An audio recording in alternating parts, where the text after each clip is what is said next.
I think I'm the 8th generation retailer in the Southwest. Going back even to my great-grandpa, we had grocery stores and trading posts, mostly in the Navajo land.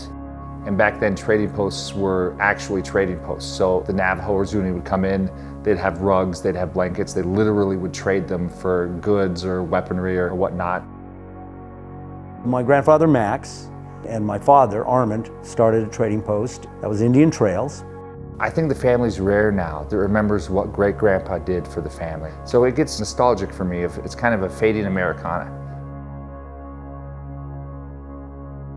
To keep a sense of what the trading post was like, what the Old West was like, even what Route 66 was like. And we will do that both in our park operations and the operations outside of the parks.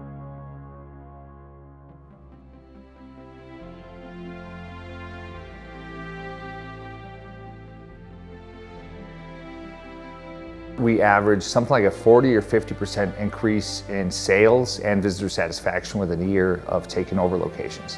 We restore the historic buildings, we make big investments, and we try to move what maybe over time has become a convenience store to something that has the dignity of a national park.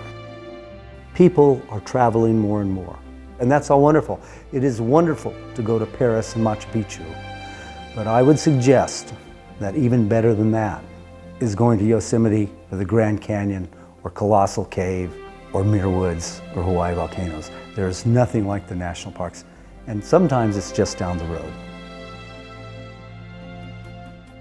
I guess what's distinct about us is, for us, culture and history and the stories are more important than the commerce.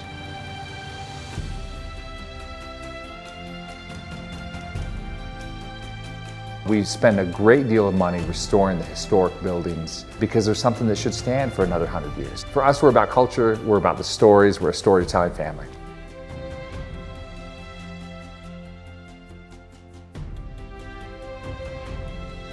The national parks are America's best idea. It takes you back to another time and makes you think of where we came from, which of course is important if we are to understand where we need to go.